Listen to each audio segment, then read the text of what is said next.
Chapter 101 Locusta. Valentine was alone. 2 other clocks, slower than that of Saint Philippe du Roule, struck the hour of midnight from different directions, and excepting the rumbling of a few carriages, all was silent. Then Valentine's attention was engrossed by the clock in her room, which marked the seconds.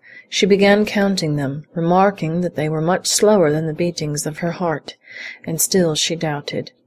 The inoffensive Valentine could not imagine that any one should desire her death. Why should they? To what end? And what had she done to excite the malice of an enemy? There was no fear in her falling asleep. One terrible idea pressed upon her mind, that some one existed in the world who had attempted to assassinate her, and who was about to endeavour to do so again. Supposing this person, wearied at the inefficacy of the poison, should, as Monte Cristo intimated, have recourse to steel. What if the Count should have no time to run to her rescue? What if her last moments were approaching, and she should never again see Morel? When this terrible chain of ideas presented itself, Valentine was nearly persuaded to ring the bell and call for help. But through the door she fancied she saw the luminous eye of the Count, that eye which lived in her memory, and the recollection overwhelmed her with so much shame that she asked herself whether any amount of gratitude could ever repay his adventurous and devoted friendship. 20 minutes. 20 tedious minutes passed thus, then 10 more, and at last the clock struck the half-hour. Just then the sound of finger-nails slightly grating against the door of the library informed Valentine that the Count was still watching, and recommended her to do the same. At the same time, on the opposite side, that is, toward Edward's room, Valentine fancied that she heard the creaking of the floor. She listened attentively, holding her breath till she was nearly suffocated. The clock turned, and the door slowly opened.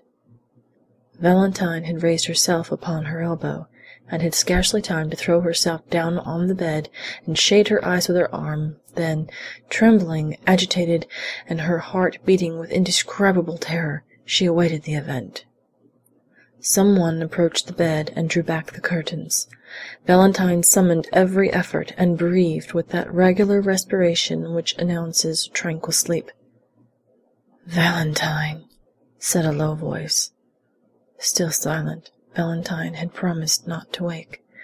Then everything was still, excepting that Valentine heard the almost noiseless sound of some liquid being poured into the glass she had just emptied. Then she ventured to open her eyelids, and glance over her extended arm.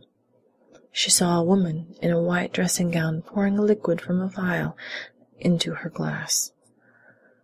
During this short time Valentine must have held her breath, or moved in some slight degree, for the woman, disturbed, stopped and leaned over the bed, in order the better to ascertain whether Valentine slept. It was Madame de Dillifort. On recognizing her stepmother, Valentine could not repress a shudder, which caused a vibration in the bed. Madame de Dillifort instantly stepped back close to the wall, and there, shaded by the bed curtains, she silently and attentively watched the slightest movement of Valentine. The latter recollected the terrible caution of the Monte Cristo. She fancied that the hand, not holding the vial, clasped a long, sharp knife. Then, collecting all her remaining strength, she forced herself to close her eyes. But this simple operation upon the most delicate organs of our frame, generally so easy to accomplish, became almost impossible at this moment. So much did curiosity struggle to retain the eyelid open and learn the truth. Madame de Dillifort, however, reassured by the silence, which was alone disturbed by the regular breathing of Valentine, again extended her hand, and, half hidden by the curtains, succeeded in emptying the contents of the vial into the glass. Then she retired so gently that Valentine did not know she had left the room. She only witnessed the withdrawal of the arm, the fair round arm of a woman but 25 years old, who had yet spread death around her. It is impossible to describe the sensations experienced by Valentine during the minute and a half Madame de Dillifort remained in the room. The grating against the library door aroused the young girl from the stupor in which she was plunged, and which almost amounted to insensibility. She raised her head with an effort. The noiseless door again turned on its hinges, and the Count of Monte Cristo reappeared. "Well," said he, "do you still doubt?" "Oh," murmured the young girl. "Have you seen?" "Alas!" "Did you recognize?" Valentine groaned. "Oh, yes," she said. "I saw, but I cannot believe." "You would rather die, then, and cause Maximilian's death?" "Oh," repeated the young girl, almost bewildered, "can I not leave the house? Can I not escape?" "Valentine, the hand which now threatens you will pursue you everywhere. Your servants will be seduced with gold, and death will be offered to you disguised in every shape. You will find it in the water you drink from the spring, in the fruit you pluck from the tree." "But did you not say that my kind grandfather's precaution had neutralized the poison?" "Yes, but not against a strong dose. The poison will be changed and the quantity increased." He took the glass and raised it to his lips. "It is already done," he said. "Brucine is no longer employed, but a simple narcotic. I can recognize the flavor of the alcohol in which it has been dissolved. If you had taken what Madame de Villefort has poured into your glass, Valentine, you would have been doomed." "But," exclaimed the young girl, "why am I thus pursued?" "Why? You are so kind, so good, so unsuspicious of ill, that you cannot understand, Valentine? No, I have never injured her." "But you are rich, Valentine. You have 200,000 livres a year, and you prevent her son from enjoying those 200,000 livres." "How so? The fortune is not her gift, but is inherited from my relations." "Certainly, and that is why Monsieur and Madame de Saint-Méran have died. That is why Monsieur Noirtier was sentenced the day he made you his heir. That is why you, in your turn, are to die. It is because your father would inherit your property, and your brother, his only son, succeed to his." "Edward? Poor child! Are all these crimes committed on his account?" "Ah, then you at length understand." "Heaven grant that this may not be visited upon him." "Valentine, you are an angel." "But why is my grandfather allowed to live?" "It was considered that you dead, the fortune would naturally revert to your brother, unless he were disinherited, and besides, the crime appearing useless, it would be folly to commit it." "And is it possible that this frightful combination of crimes has been invented by a woman?" "Do you recollect in the arbor of the Hôtel de Poste, at Perugia, seeing a man in a brown cloak, whom your stepmother was questioning upon Aqua Tofana? Well, ever since then, the infernal project has been ripening in her brain." "Ah, then, indeed, sir," said the sweet girl, bathed in tears, "I see that I am condemned to die." "No, Valentine, for I have foreseen all their plots. No, your enemy is conquered since we know her, and you will live, Valentine, live to be happy yourself, and to confer happiness upon a noble heart. But to ensure this you must rely on me." "Command me, sir. What am I to do?" "You must blindly take what I give you." "Alas, were it only for my sake, I should prefer to die." "You must not confide in any one, not even in your father." "My father is not engaged in this fearful plot, is he, sir?" asked Valentine, clasping her hands. "No, and yet your father, a man accustomed to judicial accusations, ought to have known that all these deaths have not happened naturally. It is he who should have watched over you. He should have occupied my place. He should have emptied that glass. He should have risen against the assassin. Spectre against spectre," he murmured in a low voice as he concluded his sentence. "Sir," said Valentine, "I will do all I can to live, for there are two things whose existence depends on mine, my grandfather and Maximilian." "I will watch over them as I have over you." "Well, sir, do as you will with me." And then she added, in a low voice, "Oh, heavens, what will befall me?" "Whatever may happen, Valentine, do not be alarmed. Though you suffer, Though you lose sight, hearing, consciousness, fear nothing. Though you should awake and be ignorant where you are, still do not fear. Even though you should find yourself in a sepulchral vault or coffin, reassure yourself then, and say to yourself, at this moment a friend, a father, who lives for my happiness and that of Maximilian watches over me. Alas, alas, what a fearful extremity! Valentine, would you rather denounce your stepmother? I would rather die 100 times. Oh, yes, die! No, you will not die, but you will promise me, whatever happens, that you will not complain. But hope? I will think of Maximilian. You are my own darling child, Valentine. I alone can save you, and I will.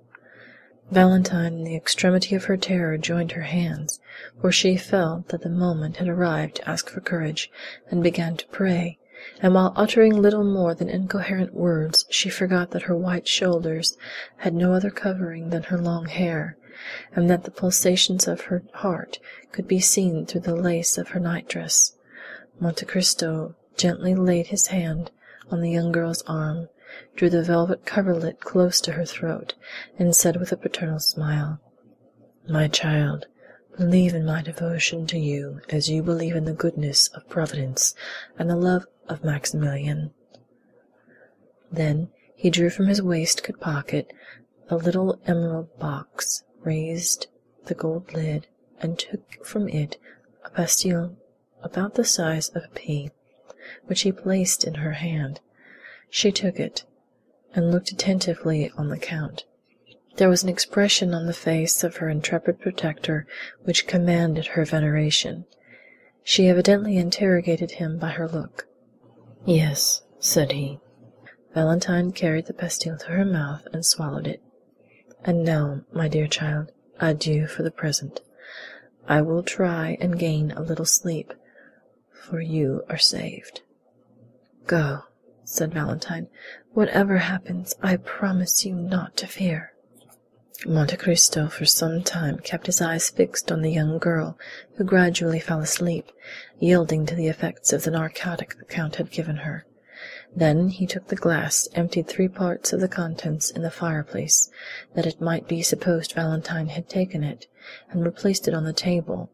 Then he disappeared, after throwing a farewell glance on Valentine, who slept with the confidence and innocence of an angel.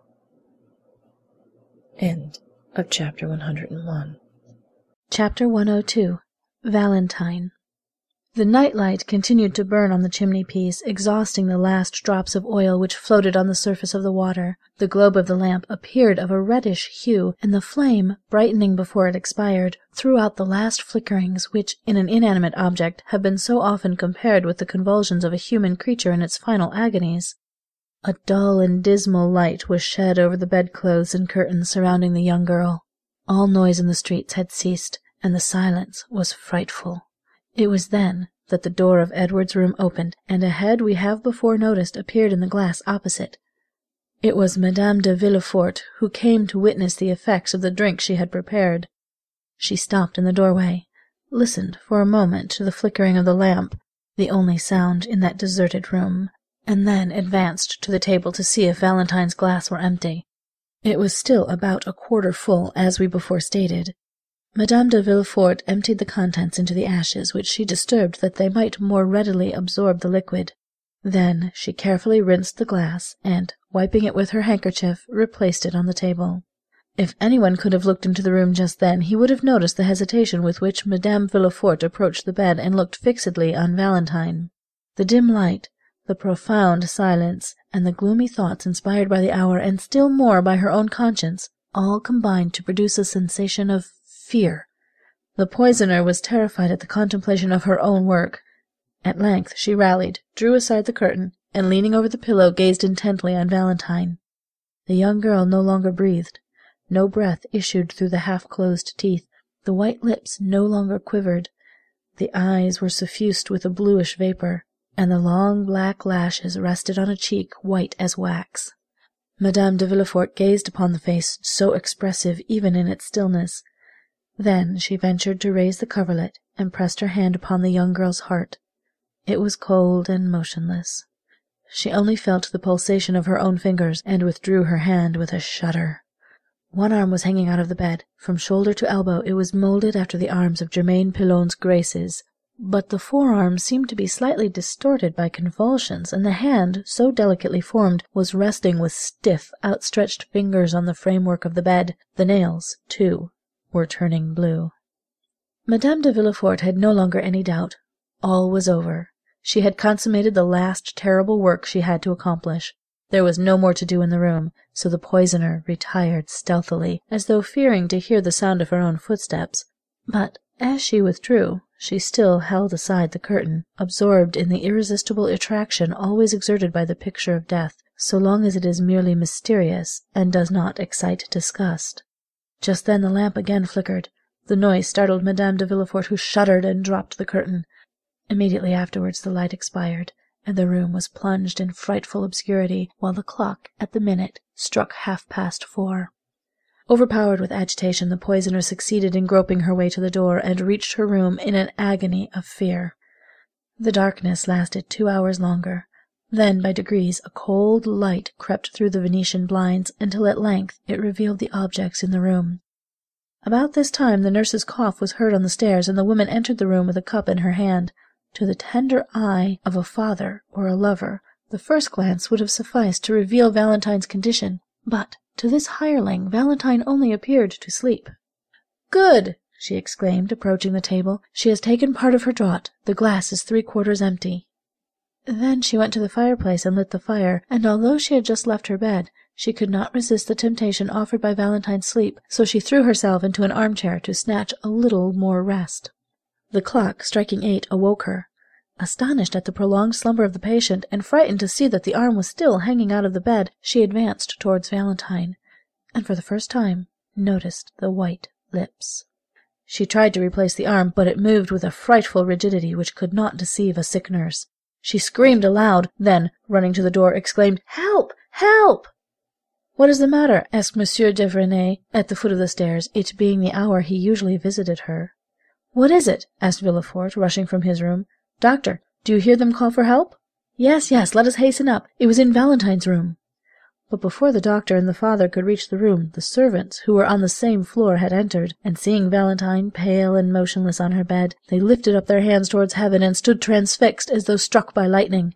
"Wake Madame de Villefort!" cried the procureur from the door of his chamber, which apparently he scarcely dared to leave. But instead of obeying him, the servant stood watching Monsieur d'Avrigny, who ran to Valentine and raised her in his arms. "What? This one too?" he exclaimed. "Oh, where will be the end?" Villefort rushed into the room. "What are you saying, doctor?" he exclaimed, raising his hands to heaven. "I say that Valentine is dead," replied d'Avrigny in a voice terrible in its solemn calm. Monsieur de Villefort staggered and buried his head in the bed. On the exclamation of the doctor and the cry of the father, the servants all fled with muttered imprecations. They were heard running down the stairs and through the long passages. Then there was a rush in the court. Afterwards all was still. They had, one and all, deserted the accursed house. Just then Madame de Villefort, in the act of slipping on her dressing-gown, threw aside the drapery and, for a moment, stood motionless, as though interrogating the occupants of the room, while she endeavoured to call up some rebellious tears. On a sudden she stepped, or rather bounded, with outstretched arms toward the table. She saw d'Avrigny curiously examining the glass, which she felt certain of having emptied during the night. It was now a third full, just as it was when she threw the contents into the ashes. The spectre of Valentine rising before the poisoner would have alarmed her less. It was, indeed, the same colour as the draught she had poured into the glass, and which Valentine had drank. It was indeed the poison, which could not deceive Monsieur d'Avrigny, which he now examined so closely. It was doubtless a miracle from heaven that, notwithstanding her precautions, there should be some trace, some proof remaining to reveal the crime. While Madame de Villefort remained rooted to the spot like a statue of terror, and Villefort, with his head hidden in the bedclothes, saw nothing around him, d'Avrigny approached the window, that he might the better examine the contents of the glass, and dipping the tip of his finger in, tasted it. "Ah!" he exclaimed, "it is no longer brucine that is used. Let me see what it is." Then he ran to one of the cupboards in Valentine's room, which had been transformed into a medicine closet, and taking from its silver case a small bottle of nitric acid, dropped a little of it into the liquor, which immediately changed to a blood-red colour. "Ah!" exclaimed d'Avrigny, in a voice in which the horror of a judge unveiling the truth was mingled with the delight of a student making a discovery. Madame de Villefort was overpowered. Her eyes first flashed and then swam. She staggered towards the door and disappeared. Directly afterwards the distant sound of a heavy weight falling on the ground was heard, but no one paid any attention to it.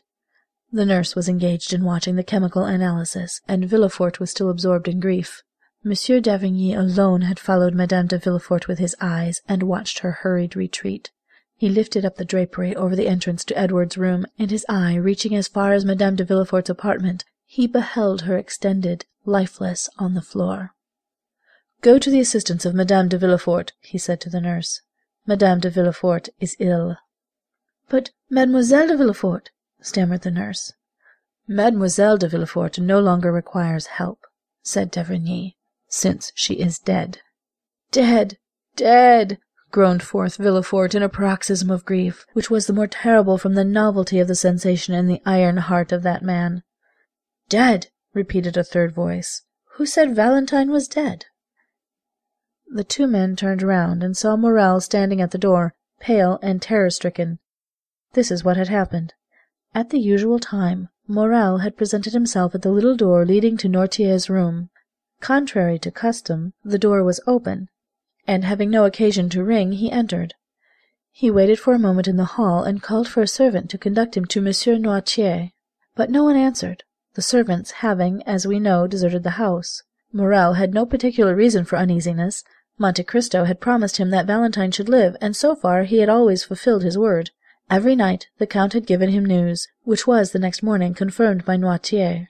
Still, this extraordinary silence appeared strange to him, and he called a second and third time. Still no answer. Then he determined to go up. Noirtier's room was opened, like all the rest.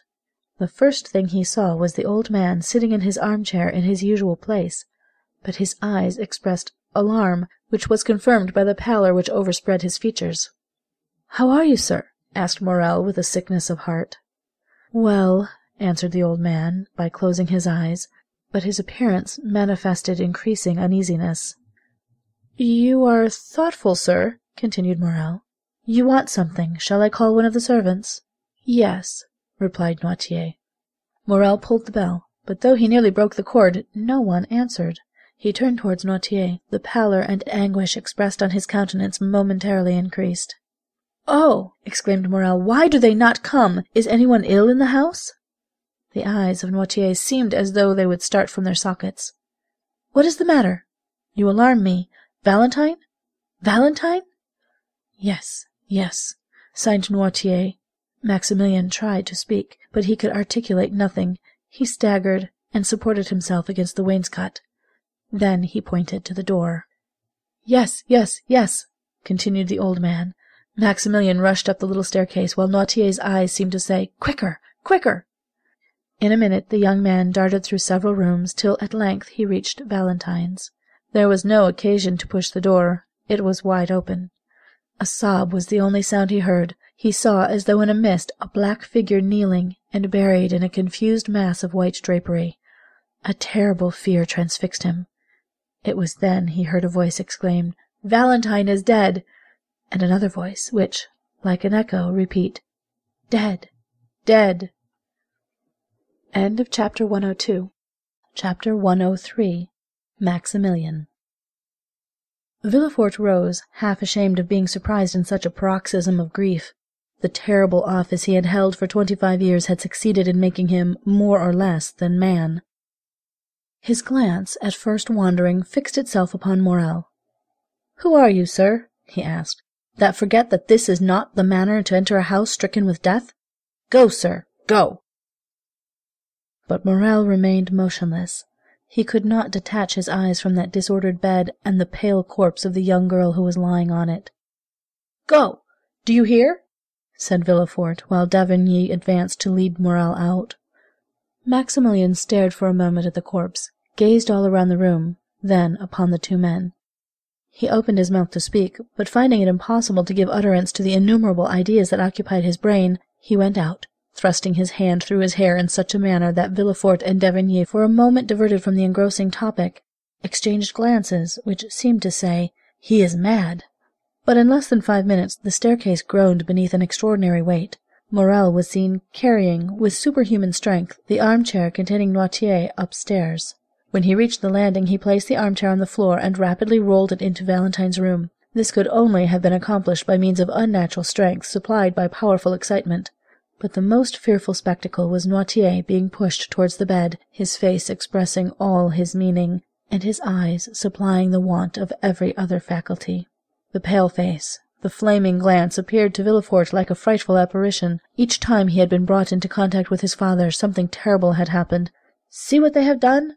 cried Morel, with one hand leaning on the back of the chair, and the other extending towards Valentine. "See, my father, see!" Villefort drew back and looked with astonishment on the young man, who, almost a stranger to him, called Noirtier his father.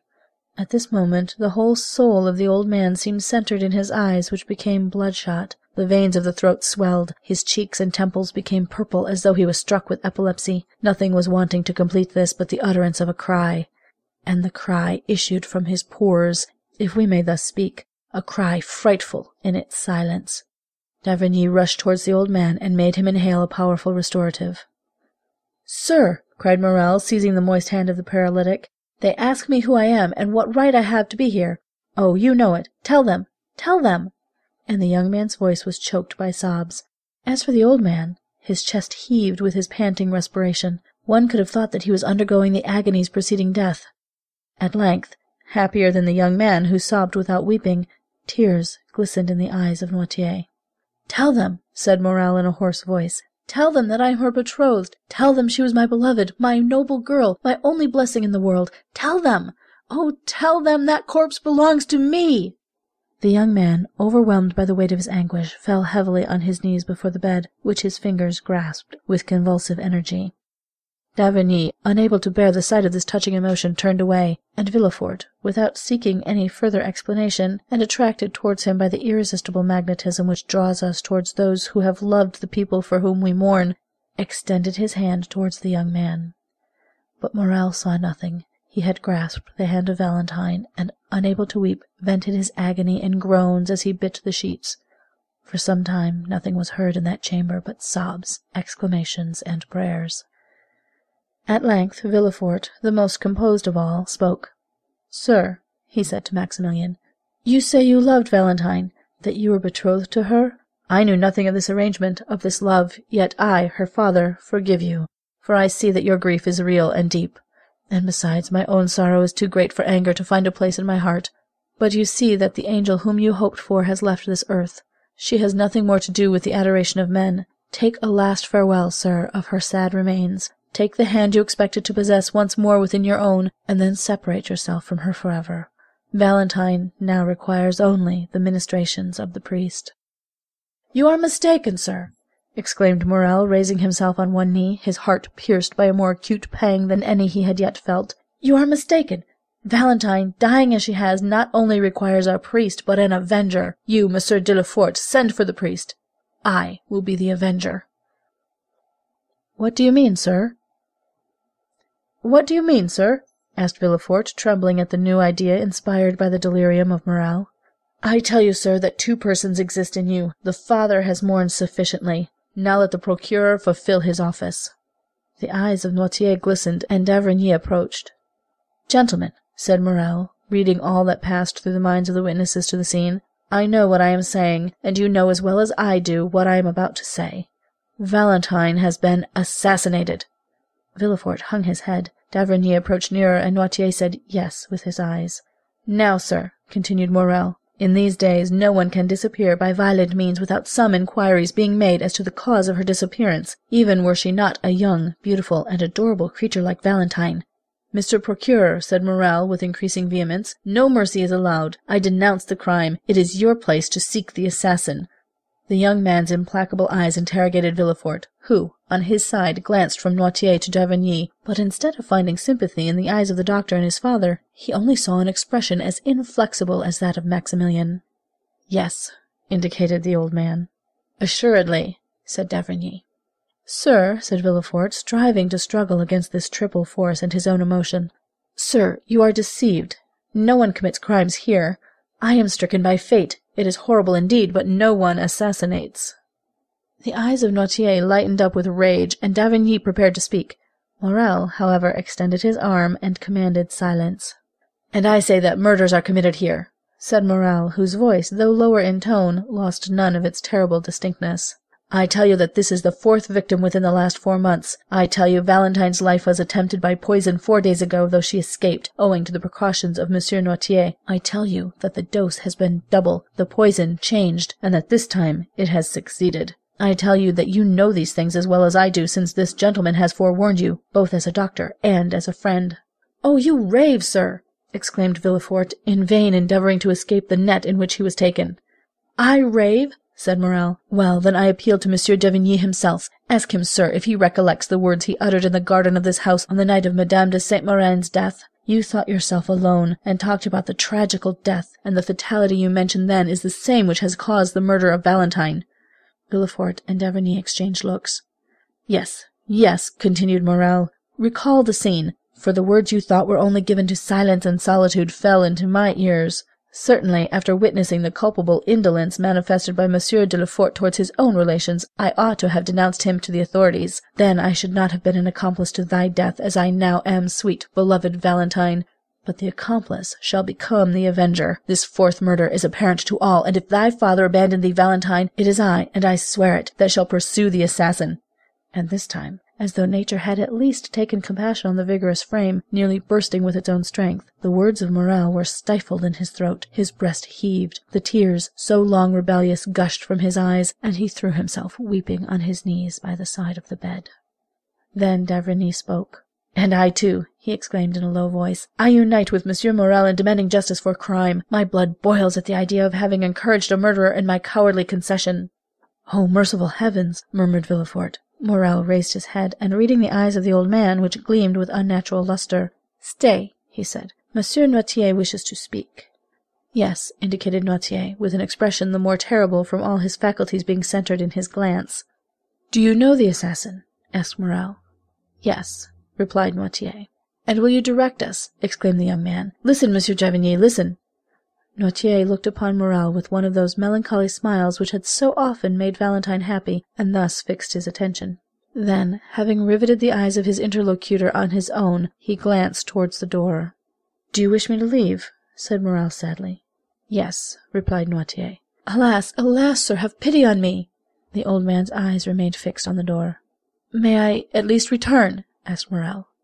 Yes. Must I leave alone? No. Who am I to take with me, the procureur? No. The doctor? Yes. You wish to remain alone with Monsieur de Villefort? Yes. But can he understand you? Yes. Oh, said Villefort, inexpressibly delighted to think that the inquiries were to be made by him alone. Oh, be satisfied, I can understand my father. D'Avrigny took the young man's arm and led him out of the room. A more than death-like silence then reigned in the house. At the end of a quarter of an hour, a faltering footstep was heard, and Villefort appeared at the door of the apartment where d'Avrigny and Morel had been staying, one absorbed in meditation, the other in grief. You can come, he said, and led them back to Noirtier.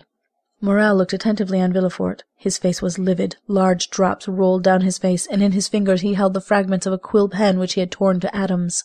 Gentlemen, he said in a hoarse voice, give me your word of honour that this horrible secret shall forever remain buried amongst ourselves. The 2 men drew back. I entreat you, continued Villefort. But, said Morel, the culprit, the murderer, the assassin. Do not alarm yourself, sir, justice will be done, said Villefort. My father has revealed the culprit's name. My father thirsts for revenge as much as you do, yet even he conjures you as I do to keep this secret. Do you not, father? Yes, resolutely replied Noirtier. Morel suffered an exclamation of horror and surprise to escape him. Oh, sir, said Villefort, arresting Maximilian by the arm, if my father, the inflexible man, makes this request, it is because he knows, be assured, that Valentine will be terribly revenged. Is it not so, father? The old man made a sign in the affirmative. Villefort continued. He knows me, and I have pledged my word to him. Rest assured, gentlemen, that within 3 days, in a less time than justice would demand, the revenge I shall have taken for the murder of my child will be such as to make the boldest heart tremble." And as he spoke these words he ground his teeth and grasped the old man's senseless hand. "Will this promise be fulfilled, Monsieur Noirtier?" asked Morel, while de Vigny looked inquiringly. "Yes," replied Noirtier, with an expression of sinister joy. "Swear, then," said Villefort, joining the hands of Morel and d'Avrigny, "swear that you will spare the honour of my house, and leave me to avenge my child." D'Avrigny turned round and uttered a very feeble yes, but Morel, disengaging his hand, rushed to the bed, and after having pressed the cold lips of Valentine with his own, hurriedly left, uttering a long, deep groan of despair and anguish. We have before stated that all the servants had fled. Monsieur de Villefort was therefore obliged to request Monsieur d'Avrigny to superintend all the arrangements consequent upon a death in a large city, more especially a death under such suspicious circumstances. It was something terrible to witness the silent agony, the mute despair of Noirtier, whose tears silently rolled down his cheeks. Villefort retired to his study, and d'Avrigny left to summon the doctor of the mayoralty, whose office it is to examine bodies after decease, and who is expressly named the doctor of the dead. Monsieur Noirtier could not be persuaded to quit his grandchild. At the end of a quarter of an hour, Monsieur d'Avrigny returned with his associate. They found the outer gate closed, and not a servant remaining in the house.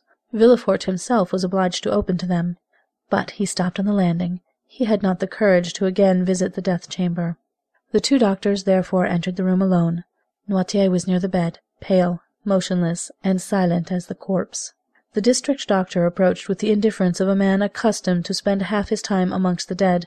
He then lifted the sheet, which was placed over the face, and just unclosed the lips. "Alas," said d'Avrigny, "she is indeed dead, poor child." "Yes," answered the doctor laconically, dropping the sheet he had raised.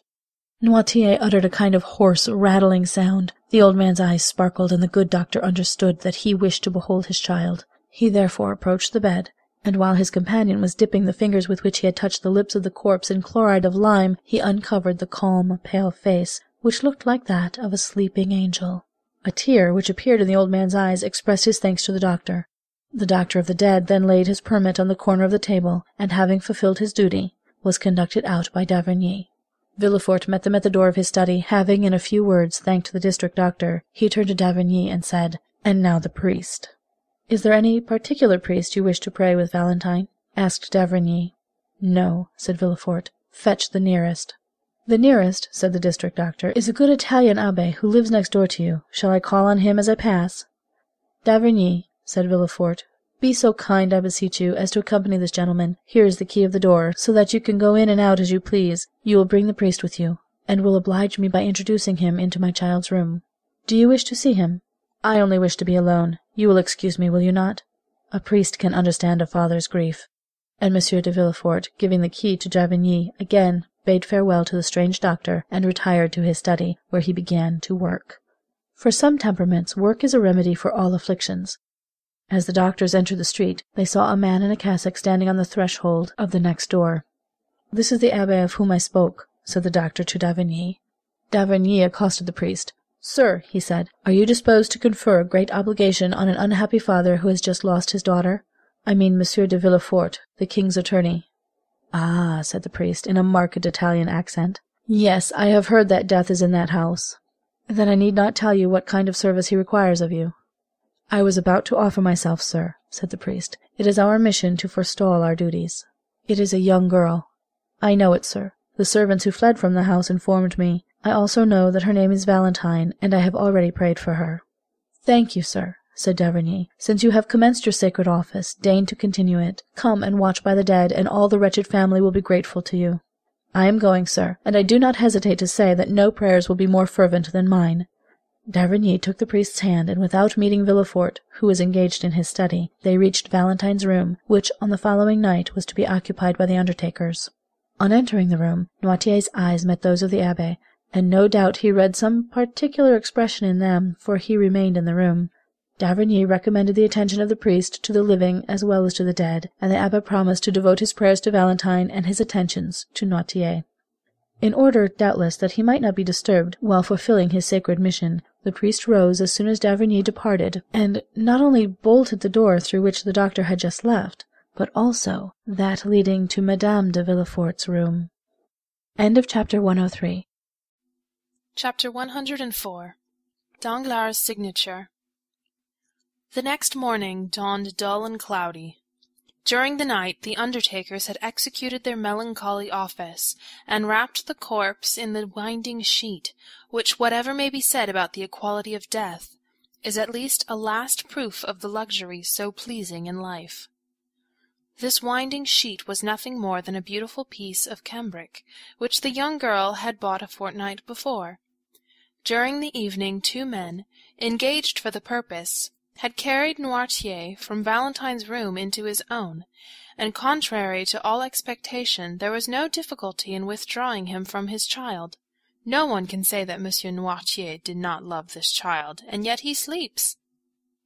Yes, you are right, replied Villefort, surprised. He sleeps indeed, and this is the more strange, since the least contradiction keeps him awake all night. Grief has stunned him, replied d'Avrigny, and they both returned thoughtfully to the procuror's study.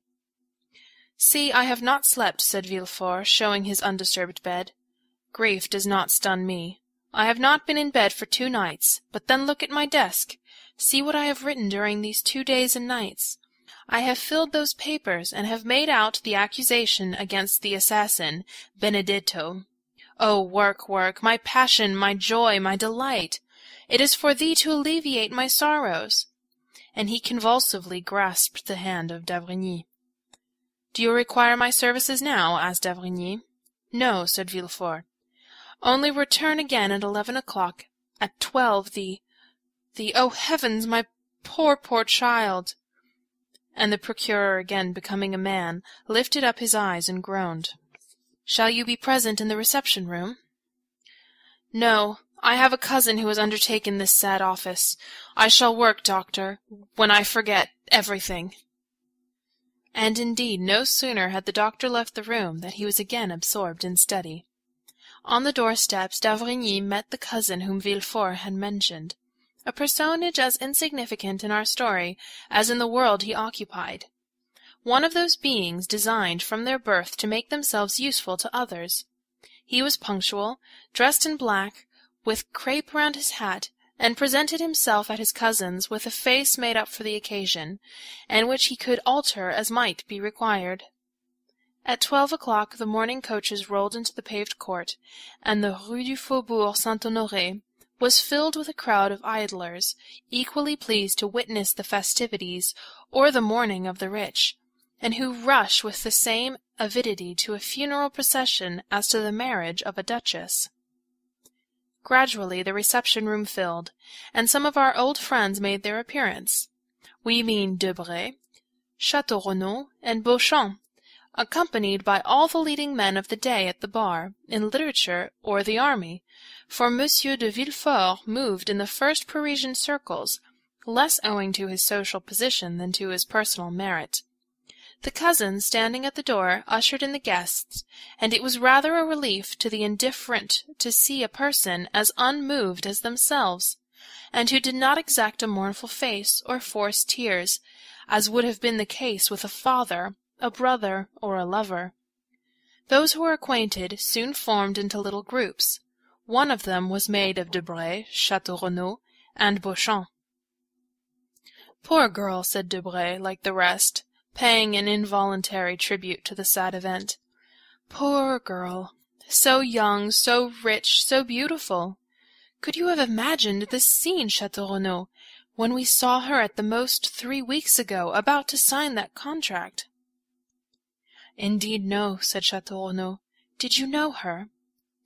"I spoke to her once or twice at Madame de Morcerf's. Among the rest, she appeared to me charming, though rather melancholy." "Where is her stepmother? Do you know?" "She is spending the day with the wife of the worthy gentleman who is receiving us." "Who is he?" "Whom do you mean?" "The gentleman who receives us? Is he a deputy?" "Oh, no, I am condemned to witness those gentlemen every day," said Beauchamp, "but he is perfectly unknown to me." "Have you mentioned this death in your paper?"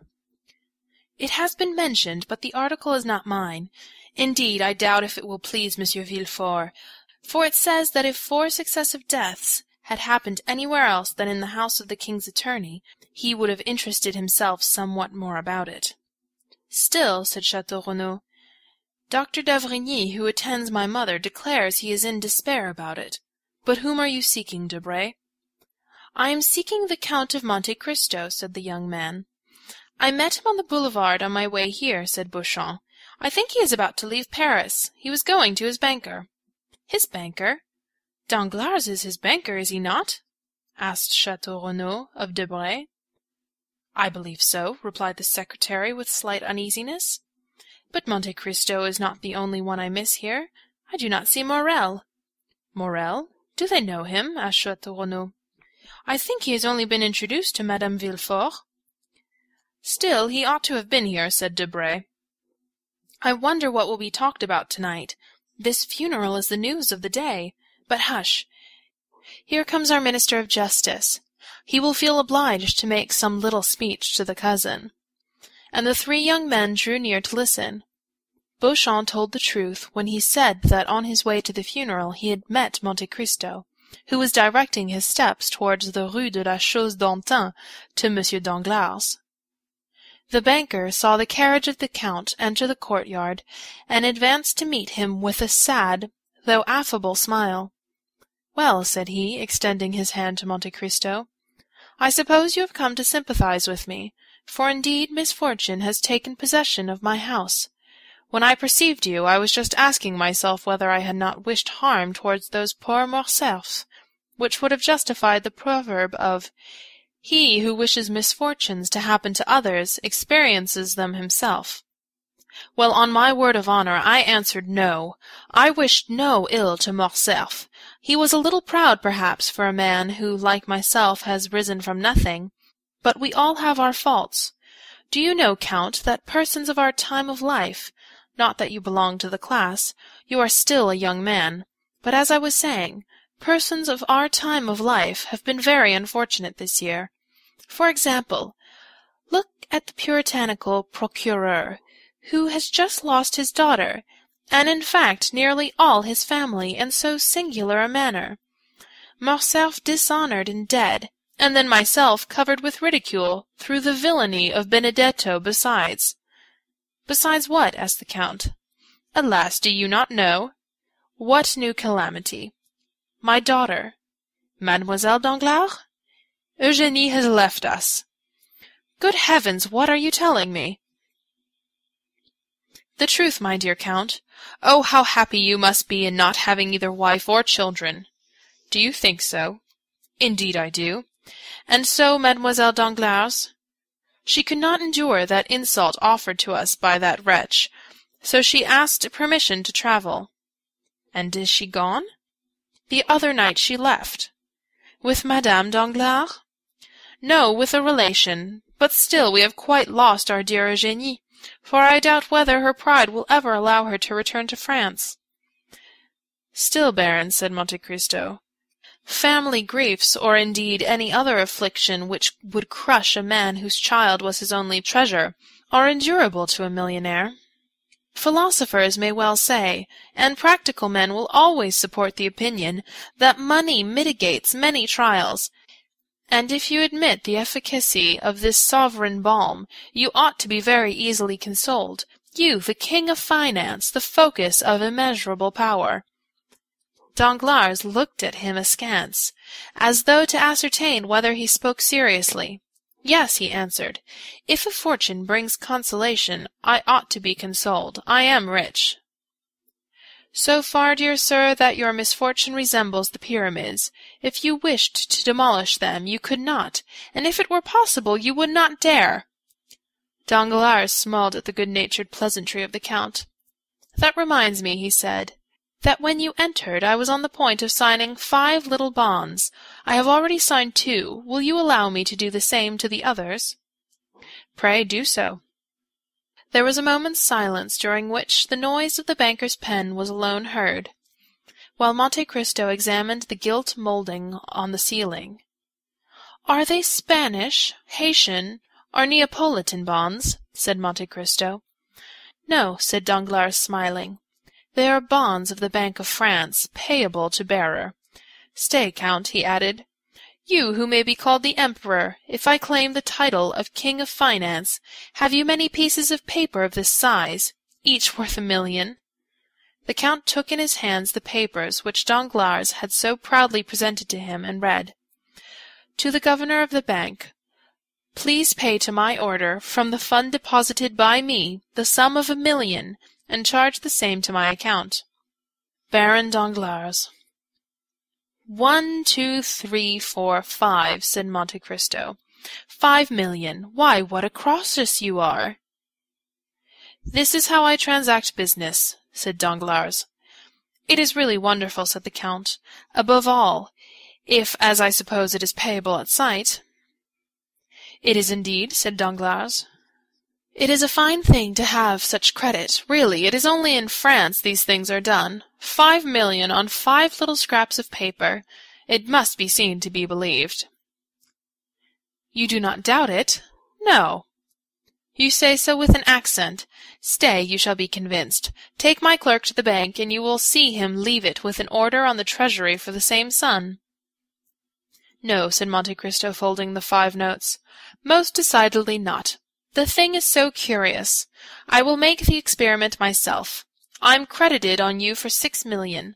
I've drawn 900,000 francs. You therefore still owe me 5,100,000 francs.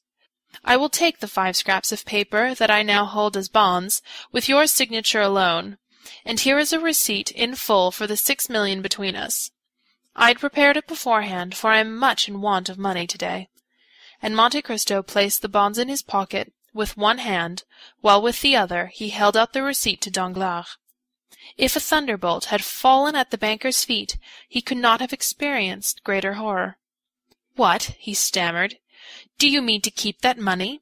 Excuse me, but I owe this money to the charity fund, a deposit which I promised to pay this morning." "Oh, well, then," said Monte Cristo, "I'm not particular about these 5 notes. Pay me in a different form. I wished from curiosity to take these, that I might be able to say that without any advice or preparation the house of Danglars had paid me 5,000,000 without a minute's delay. It would have been remarkable. But here are your bonds. Pay me differently." And he held the bonds towards Danglars, who seized them like a vulture extending its claw to withhold the food that is being wrested from its grasp. Suddenly he rallied, made a violent effort to restrain himself, and then a smile gradually widened the features of his disturbed countenance. "Certainly," he said, "your receipt is money." "Oh dear, yes, and if you were at Rome, the house of Thomson and French would make no more difficulty about paying the money on my receipt than you have just done." "Pardon me, Count, pardon me." "Then I may keep this money?" "Yes," said Danglars, while the perspiration started from the roots of his hair. "Yes, keep it, keep it."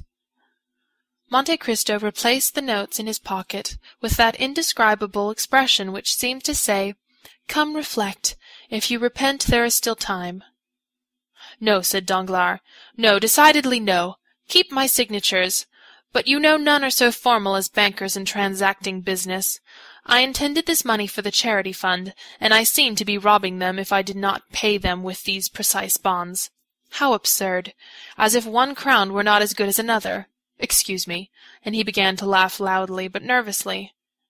"Certainly I excuse you," said Monte Cristo graciously, "and pocket them." And he placed the bonds in his pocket-book. "But," said Danglars, "there is still a sum of 100,000 francs." "Oh, a mere nothing," said Monte Cristo. "The balance would come to about that sum. But keep it, and we shall be quits." "Count," said Danglars, "are you speaking seriously?" "I never joke with bankers," said Monte Cristo in a freezing manner, which repelled impertinence, and he turned to the door just as the valet de chambre announced, "Monsieur de Beauville, Receiver Général of the Charities." "Ma foi," said Monte Cristo, "I think I arrived just in time to obtain your signatures, or they would have been disputed with me." Danglars again became pale, and hastened to conduct the Count out. Monte Cristo exchanged a ceremonious bow with Monsieur de Beauville, who was standing in the waiting-room, and who was introduced into Danglars' room as soon as the Count had left. The Count's sad face was illumined by a faint smile as he noticed the portfolio which the Receiver Général held in his hand. At the door he found his carriage, and was immediately driven to the bank. Meanwhile Danglars, repressing all emotion, advanced to meet the Receiver Général. We need not say that a smile of condescension was stamped upon his lips. "Good morning, creditor," said he, "for I wager anything it is the creditor who visits me." "You are right, Baron," answered Monsieur de Beauville. "The charities present themselves to you through me. The widows and orphans depute me to receive alms to the amount of 5 millions from you." "And yet they say orphans are to be pitied," said Danglars, wishing to prolong the jests. "Poor things!" "Here I am in their name," said Monsieur de Beauville. "But did you receive my letter yesterday?" "Yes." "I have brought my receipt." "My dear Monsieur de Beauville, your widows and orphans must oblige me by waiting 24 hours, since Monsieur de Monte Cristo, whom you just saw leaving here— you did see him, I think?" "Yes, well?" "Well, Monsieur de Monte Cristo has just carried off their 5 millions. "How so?" "The Count has an unlimited credit upon me, a credit opened by Thomson and French of Rome. He came to demand 5 millions at once, which I paid him with checks on the bank. My funds are deposited there, and you can understand that if I draw out 10 millions on the same day, it will appear rather strange to the governor. 2 days will be a different thing," said Danglars, smiling. "Come," said Beauville, with a tone of entire incredulity.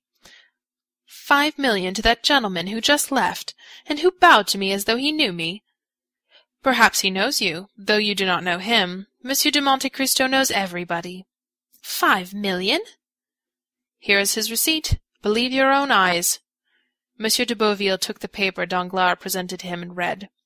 "Received Baron Danglars the sum of 5,100,000 francs, to be repaid on demand by the house of Thomson and French of Rome." "It is really true," said Monsieur de Beauville. "Yes, I once had business to transact with it to the amount of 200,000 francs, but since then I have not heard it mentioned." "It is one of the best houses in Europe," said Danglars, carelessly throwing down the receipt on his desk. "And he had 5 millions in your hands alone? Why, this Count of Monte Cristo must be a nabob." "Indeed, I do not know what he is. He has 3 unlimited credits, one on me, one on Rothschild, one on Lafitte, and you see," he added carelessly, "he has given me the preference by leaving a balance of 100,000 francs." Monsieur de Beauville manifested signs of extraordinary admiration. "I must visit him," he said, "and obtain some pious grant from him." "Oh, you may make sure of him. His charities alone amount to 20,000 francs a month." "It is magnificent. I will set before him the example of Madame de Morcerf and her son." "What example?" "They gave all their fortune to the hospitals." "What fortune?" "Their own. Monsieur de Morcerf's, who is deceased." "For what reason?" "Because they would not spend money so guiltily acquired." "And what are they living upon?" "The mother retires into the country, and the son enters the army." "Well, I must confess, these are scruples." "I registered their deed of gift yesterday." "And how much did they possess?" "Oh, not much.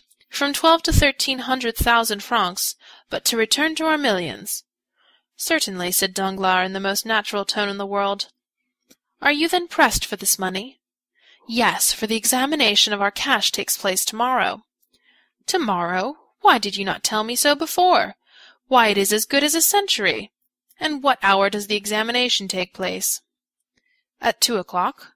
"Send at 12," said Danglars, smiling. Monsieur de Beauville said nothing, but nodded his head and took up the portfolio. "Now I think of it, you can do better," said Danglars. "How do you mean?" "The receipt of Monsieur de Monte Cristo is as good as money. Take it to Rothschild or Lafitte's, and they will take it off your hands at once." "What, through payable at Rome?" "Certainly. It will only cost you a discount of 5,000 or 6,000 francs." The receiver started back. "Ma foi," he said, "I prefer waiting till tomorrow. What a proposition!" "I thought perhaps," said Danglars with supreme impertinence, "that you had a deficiency to make up?" "Indeed," said the receiver, "and if that were the case, it would be worth while to make some sacrifice." Thank you, no, sir. Then it will be tomorrow. Yes, but without fail. Ah, you're laughing at me. Send tomorrow at 12, and the bank shall be notified. I will come myself. Better still, since it will afford me the pleasure of seeing you. They shook hands. By the way, said Monsieur de Beauville, are you not going to the funeral of poor Mademoiselle de Villefort, which I met on my road here? No, said the banker. I have appeared rather ridiculous since that affair of Benedetto, so I remain in the background. Bah, you are wrong. How are you to blame in that affair? Listen, when one bears an irreproachable name, as I do, one is rather sensitive. Everybody pities you, sir, and above all Mademoiselle Danglars. Poor Eugénie, said Danglars. Do you know she is going to embrace a religious life? No. Alas, it is unhappily but true. The day after the event she decided on leaving Paris with a nun on her acquaintance. They are gone to seek a very strict convent in Italy or Spain. Oh, it is terrible, said Monsieur de Beauville, retired with this exclamation, after expressing acute sympathy with the father. But he had scarcely left before Danglars, with an energy of action those can alone understand who have seen Robert Marseille represented by Frederick, exclaimed, "Fool!" Then enclosing Monte Cristo's receipt in a little pocket-book, he added, "Yes, come at 12 o'clock. I shall then be far away." Then he double-locked his door, emptied all his drawers, collected about 50,000 francs in bank-notes, burned several papers, left others exposed to view, and then commenced writing a letter which he addressed, "To Madame la Baronne Danglars." "I will place it on her table myself tonight," he murmured. Then taking a passport from his drawer, he said, "Good, it is available for 2 months longer." End of chapter 104 from the Count of Monte Cristo. Chapter 105 The Cemetery of Père Lachaise. Mr. de Beauville had indeed met the funeral procession which was taking Valentine to her last home on earth. The weather was dull and stormy; a cold wind shook the few remaining yellow leaves from the boughs of the trees and scattered them among the crowd which filled the boulevards. Mr. de Villefort, a true Parisian, considered the cemetery of Père Lachaise alone worthy of receiving the mortal remains of a Parisian family. There alone the corpses belonging to him would be surrounded by worthy associates. He had therefore purchased a vault, which was quickly occupied by members of his family. On the front of the monument was inscribed, "The families of Saint Méran and Villefort," for such had been the last wish expressed by poor Renée, Valentine's mother. The pompous procession therefore wended its way towards Père Lachaise from the Faubourg Saint-Honore. Having crossed Paris, it passed through the Faubourg du Temple, then leaving the exterior boulevards, it reached the cemetery. More than 50 private carriages followed the 20 mourning coaches, and behind them more than 500 persons joined in the procession on foot. These last consisted of all the young people whom Valentine's death had struck like a thunderbolt, and who, notwithstanding the raw chilliness of the season, could not refrain from paying a last tribute to the memory of the beautiful, chaste, and adorable girl, thus cut off in the flower of her youth. As they left Paris, an equipage with 4 horses at full speed was seen to draw up suddenly. It contained Monte Cristo. The count left the carriage and mingled in the crowd who followed on foot. Chateau Renaud perceived him and immediately alighting from his coupé joined him. The count looked attentively through every opening in the crowd. He was evidently watching for someone, but his search ended in disappointment. "Where is Morrel?" he asked. "Do either of these gentlemen know where he is?" "We have already asked that question," said Chateau Renaud, "for none of us has seen him." The count was silent, but continued to gaze around him. At length they arrived at the cemetery. The piercing eye of Monte Cristo glanced through a cluster of bushes and trees, and was soon relieved from all anxiety, for seeing a shadow glide between the yew trees, Monte Cristo recognized him whom he sought. One funeral is generally very much like another in this magnificent metropolis. Black figures are seen scattered over the long white avenues. The silence of earth and heaven is alone broken by the noise made by the crackling branches of hedges planted around the monuments. Then follows the melancholy chant of the priests, mingled now and then with a sob of anguish escaping from some woman concealed behind a mass of flowers. The shadow Monte Cristo had noticed passed rapidly behind the tomb of Abelard and Heloise, placed itself close to the heads of the horses belonging to the hearse, and following the undertaker's men, arrived with them at the spot appointed for the burial. Each person's attention was occupied. Monte Cristo saw nothing but the shadow, which no one else observed. Twice the count left the ranks to see whether the object of his interest had any concealed weapon beneath his clothes. When the procession stopped, this shadow was recognized as Morrel, who, with his coat buttoned up to his throat, his face livid, and convulsively crushing his head between his fingers, leaned against a tree situated on an elevation commanding the mausoleum, so that none of the funeral details could escape his observation. Everything was conducted in the usual manner. A few men, the least impressed of all by the scene, pronounced a discourse, some deploring this premature death, others expatiating on the grief of the father, and one very ingenious person quoting the fact that Valentine had solicited pardon of her father for criminals on whom the arm of justice was ready to fall, until at length they exhausted their stores of metaphor and mournful speeches. Monte Cristo heard and saw nothing, or rather he only saw Morrel, whose calmness had a frightful effect on those who knew what was passing in his heart. "See," said Beauchamp, pointing out Morrel to Debray, "what is he doing up there?" And they called Chateau Renaud's attention to him. "How pale he is!" said Chateau Renaud, shuddering. "He is cold," said Debray. "Not at all," said Chateau Renaud slowly. "I think he is violently agitated; he is very susceptible." "Bah!" said Debray, "he scarcely knew Mademoiselle de Villefort; you said so yourself." "True. Still I remember he danced 3 times with her at Madame de Morcerf's. Do you recollect that ball, count, where you produced such an effect?" "No, I do not," replied Monte Cristo, without even knowing of what or to whom he was speaking, so much was he occupied in watching Morrel, who was holding his breath with emotion. "The discourse is over; farewell, gentlemen," said the count, and he disappeared without any one seeing whither he went. The funeral being over, the guests returned to Paris. Chateau Renaud looked for a moment for Morrel, but while they were watching the departure of the count, Morrel had quitted his post, and Chateau Renaud, failing in his search, joined Debray and Beauchamp.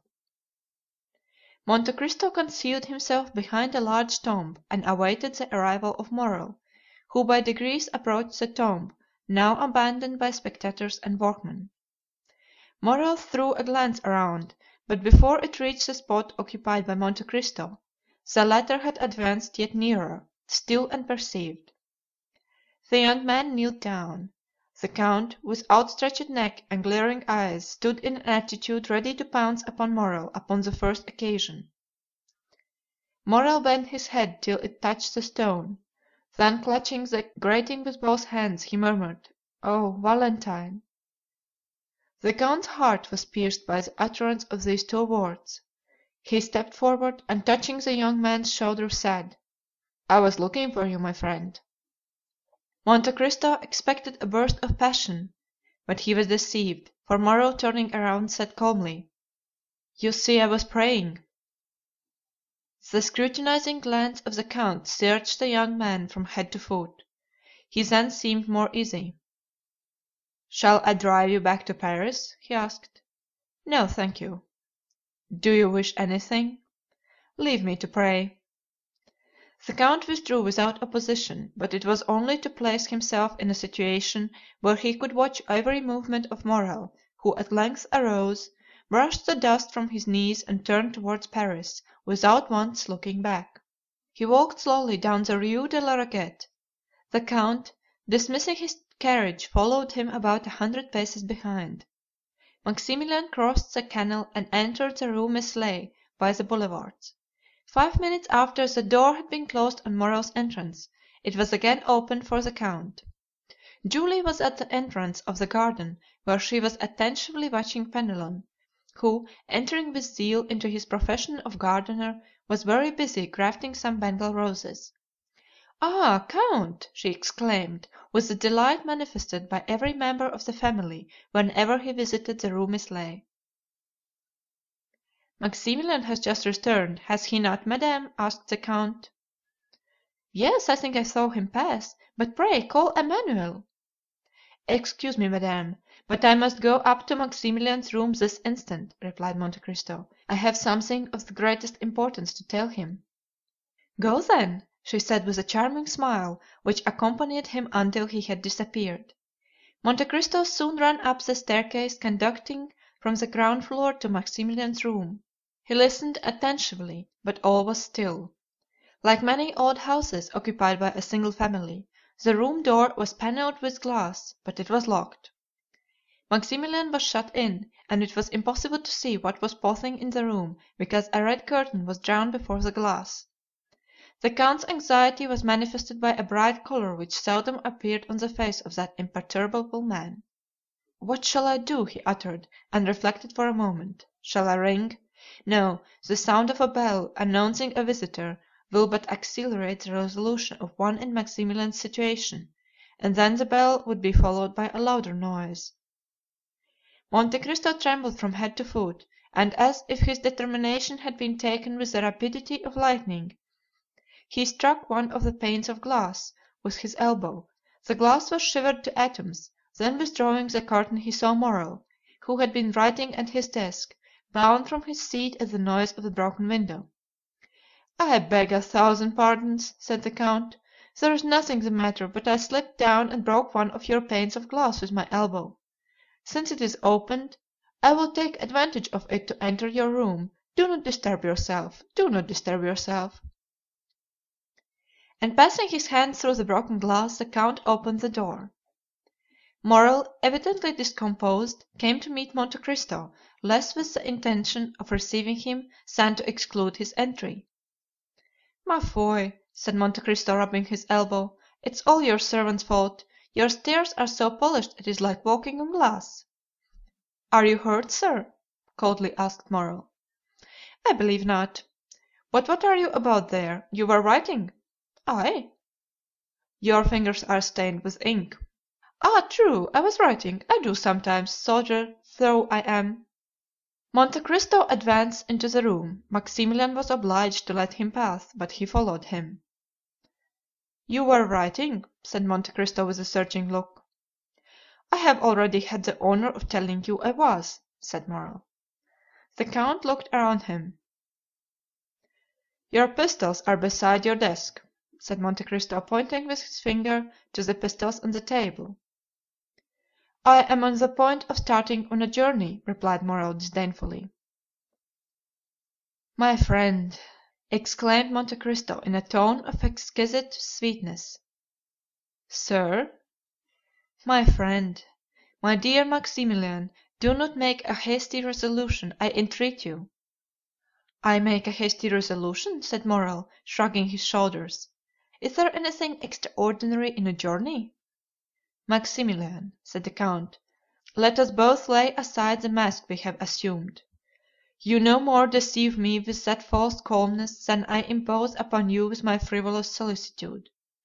You can understand, can you not, that to have acted as I have done, to have broken that glass, to have intruded on the solitude of a friend—you can understand that, to have done all this, I must have been actuated by real uneasiness, or rather by a terrible conviction. Morrel, you are going to destroy yourself."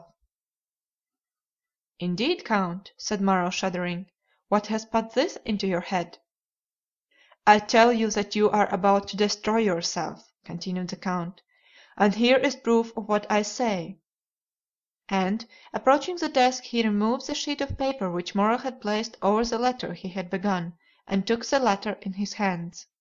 Morrel rushed forward to tear it from him, but Monte Cristo, perceiving his intention, seized his wrist with his iron grasp. "You wish to destroy yourself," said the count. "You have written it." "Well," said Morrel, changing his expression of calmness for one of violence, "well, and if I do intend to turn this pistol against myself, who shall prevent me? Who will dare prevent me? All my hopes are blighted, my heart is broken, my life a burden, everything around me is sad and mournful, earth has become distasteful to me, and human voices distract me. It's a mercy to let me die, for if I live I shall lose my reason and become mad. When, sir, I tell you all this with tears of heartfelt anguish, can you reply that I am wrong? Can you prevent my putting an end to my miserable existence? Tell me, sir, could you have the courage to do so?" "Yes, Morrel," said Monte Cristo with a calmness which contrasted strangely with the young man's excitement. "Yes, I would do so." "You!" exclaimed Morrel, with increasing anger and reproach. "You, who have deceived me with false hopes, who have cheered and soothed me with vain promises, when I might, if not have saved her, at least have seen her die in my arms! You who pretend to understand everything, even the hidden sources of knowledge, and who enact the part of a guardian angel upon earth, and could not even find an antidote to a poison administered to a young girl! Ah, sir, indeed you would inspire me with pity were you not hateful in my eyes. Morrel! Yes, you tell me to lay aside the mask, and I will do so, be satisfied. When you spoke to me at the cemetery, I answered you. My heart was softened when you arrived here. I allowed you to enter. But since you abuse my confidence, since you have devised a new torture after I thought I had exhausted them all, then, Count of Monte Cristo, my pretended benefactor, then, Count of Monte Cristo, the universal guardian, be satisfied. You shall witness the death of your friend." And Morrel, with a maniacal laugh, again rushed towards the pistols. "And I again repeat, you shall not commit suicide." "Prevent me, then," replied Morrel, with another struggle which, like the first, failed in releasing him from the count's iron grasp. "I will prevent you." "And who are you, then, that arrogate to yourself this tyrannical right over free and rational beings?" "Who am I?" repeated Monte Cristo. "Listen, I am the only man in the world having the right to say to you, Morrel, your father's son shall not die today." And Monte Cristo, with an expression of majesty and sublimity, advanced with arms folded toward the young man, who, involuntarily overcome by the commanding manner of this man, recoiled a step. "Why do you mention my father?" stammered he. "Why do you mingle a recollection of him with the affairs of today?" "Because I am he who saved your father's life when he wished to destroy himself, as you do today. Because I am the man who sent the purse to your young sister and the pharaon to old Morrel. Because I am the Edmond Dantès who nursed you a child on my knees." Morrel made another step back, staggering, breathless, crushed. Then all his strength gave way and he fell prostrate at the feet of Monte Cristo. Then his admirable nature underwent a complete and sudden revulsion. He arose, rushed out of the room and to the stairs, exclaiming energetically: "Julie! Julie! Emmanuel! Emmanuel!" Monte Cristo endeavored also to leave, but Maximilian would have died rather than relax his hold of the handle of the door, which he closed upon the count. Julie, Emmanuel, and some of the servants ran up in alarm on hearing the cries of Maximilian. Morrel seized their hands and opening the door exclaimed in a voice choked with sobs: "On your knees! On your knees! He is our benefactor, the savior of our father! He is—" He would have added Edmond Dantès, but the count seized his arm and prevented him. Julie threw herself into the arms of the count. Emmanuel embraced him as a guardian angel. Morrel again fell on his knees and struck the ground with his forehead. Then the iron-hearted man felt his heart swell in his breast. A flame seemed to rush from his throat to his eyes. He bent his head and wept. For a while nothing was heard in the room but a succession of sobs, while the incense from their grateful hearts mounted to heaven. Julie had scarcely recovered from her deep emotion when she rushed out of the room, descended to the next floor, ran into the drawing room with childlike joy, and raised the crystal globe which covered the purse given by the unknown of the Alice de Milan. Meanwhile, Emmanuel in a broken voice said to the count: "Oh, Count, why, how could you, hearing us so often speak of our unknown benefactor, seeing us pay such homage of gratitude and adoration to his memory, how could you continue so long without discovering yourself to us? Oh, it was cruel to us and, dare I say it, to you also." "Listen, my friends," said the count, "I may call you so, since we have really been friends for the last 11 years. The discovery of this secret has been occasioned by a great event which you must never know. I wished to bury it during my whole life in my own bosom, but your brother Maximilian wrested it from me by a violence he repents of now, I am sure." Then turning around and seeing that Morrel, still on his knees, had thrown himself into an armchair, he added in a low voice, pressing Emmanuel's hand significantly: "Watch over him." "Why so?" asked the young man, surprised. "I cannot explain myself, but watch over him." Emmanuel looked around the room and caught sight of the pistols. His eyes rested on the weapons and he pointed to them. Monte Cristo bent his head. Emmanuel went towards the pistols. "Leave them," said Monte Cristo. Then walking towards Morrel he took his hand. The tumultuous agitation of the young man was succeeded by a profound stupor. Julie returned holding the silken purse in her hands, while tears of joy rolled down her cheeks like dewdrops on the rose. "Here is the relic," she said. "Do not think it will be less dear to us now we are acquainted with our benefactor." "My child," said Monte Cristo coloring, "allow me to take back that purse. Since you now know my face, I wish to be remembered alone through the affection I hope you will grant me." "Oh," said Julie, pressing the purse to her heart, "no, no, I beseech you do not take it, for some unhappy day you will leave us, will you not?" "You have guessed rightly, madame," replied Monte Cristo, smiling. "In a week I shall have left this country, where so many persons who merit the vengeance of Heaven lived happily, while my father perished of hunger and grief." While announcing his departure the count fixed his eyes on Morrel and remarked that the words "I shall have left this country" had failed to rouse him from his lethargy. He then saw that he must make another struggle against the grief of his friend, and taking the hands of Emmanuel and Julie, which he pressed with his own, he said with the mild authority of a father: "My kind friends, leave me alone with Maximilian." Julie saw the means offered of carrying off her precious relic, which Monte Cristo had forgotten. She drew her husband to the door. "Let us leave them," she said. The count was alone with Morrel, who remained motionless as a statue. "Come," said Monte Cristo, touching his shoulder with his finger. "Are you a man again, Maximilian?" "Yes, for I begin to suffer again." The count frowned, apparently in gloomy hesitation.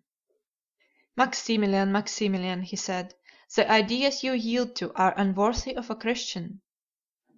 "Oh, do not fear, my friend," said Morrel, raising his head and smiling with the sweet expression on the count. "I shall no longer attempt my life." "Then we are to have no more pistols, no more despair?" "No, I have found a better remedy for my grief than either a bullet or a knife." "Poor fellow! What is it?" "My grief will kill me of itself." "My friend," said Monte Cristo, with an expression of melancholy equal to his own, "listen to me. One day, in a moment of despair like yours, since it led to a similar resolution, I also wished to kill myself. One day your father, equally desperate, wished to kill himself too. If any one had said to your father, at the moment he raised the pistol to his head, if any one had told me, when in my prison I pushed back the food I had not tasted for 3 days, if any one had said to either of us then, 'Live, the day will come when you will be happy, and will bless life. No matter whose voice had spoken, we should have heard him with the smile of doubt, or the anguish of incredulity. And yet, how many times has your father blessed life while embracing you? How often have I myself?" "Ah!" exclaimed Morrel, interrupting the count, "you had only lost your liberty, my father had only lost his fortune, but I have lost Valentine." "Look at me," said Monte Cristo, with that expression which sometimes made him so eloquent and persuasive, "look at me. There are no tears in my eyes, nor is there fever in my veins, yet I see you suffer. You, Maximilian, whom I love as my own son. Well, does not this tell you that in grief, as in life, there is always something to look forward to beyond? No, if I entreat, if I order you to live, Morrel, it is in the conviction that one day you will thank me for having preserved your life." "Oh, heavens!" said the young man, "oh, heavens! What are you saying, count? Take care! But perhaps you have never loved." "Child," replied the count. "I mean as I love. You see, I have been a soldier ever since I attained manhood. I reached the age of 29 without loving, for none of the feelings I before then experienced merit the appellation of love. Well, at 29 I saw Valentine. For 2 years I have loved her. For 2 years I have seen written in her heart, as in a book, all the virtues of a daughter and wife. Count, to possess Valentine would have been a happiness too infinite, too ecstatic, too complete, too divine for this world, since it has been denied me. But without Valentine the earth is desolate." "I have told you to hope," said the count. "Then have a care, I repeat, for you seek to persuade me, and if you succeed I should lose my reason, for I should hope that I could again behold Valentine." The count smiled. "My friend, my father," said Morrel with excitement, "have a care, I again repeat, for the power you wield over me alarms me. Weigh your words before you speak, for my eyes have already become brighter, and my heart beats strongly. Be cautious, or you will make me believe in supernatural agencies. I must obey you, though you bade me call forth the dead or walk upon the water." "Hope, my friend," repeated the count. "Ah!" said Morrel, falling from the height of excitement to the abyss of despair. "Ah! you are playing with me like those good, or rather selfish mothers, who soothe their children with honeyed words, because their screams annoy them. No, my friend, I was wrong to caution you. Do not fear, I will bury my grief so deep in my heart, I will disguise it so, that you shall not even care to sympathize with me. Adieu, my friend, adieu." "On the contrary," said the count, "after this time you must live with me. You must not leave me, and in a week we shall have left France behind us." "And you still bid me hope?" "I tell you to hope, because I have a method of curing you." "Count, you render me sadder than before, if it be possible. You think the result of this blow had been to produce an ordinary grief, and you could cure it by an ordinary remedy, change of scene?" And Morrel dropped his head with disdainful incredulity. "What can I say more?" asked Monte Cristo. "I have confidence in the remedy I propose, and only ask you to permit me to assure you of its efficacy." "Count, you prolong my agony." "Then," said the count, "your feeble spirit will not even grant me the trial I request. Come, do you know of what the Count of Monte Cristo is capable? Do you know that he holds terrestrial beings under his control? Nay, that he can almost work a miracle? Well, wait for the miracle I hope to accomplish, or—" "Or?" repeated Morrel. "Or take care, Morrel, lest I call you ungrateful." "Have pity on me, count." "I feel so much pity towards you, Maximilian, that—listen to me attentively. If I do not cure you in a month, to the day, to the very hour, mark my words, Morrel, I will place loaded pistols before you, and a cup of the deadliest Italian poison, a poison more sure and prompt than that which has killed Valentine.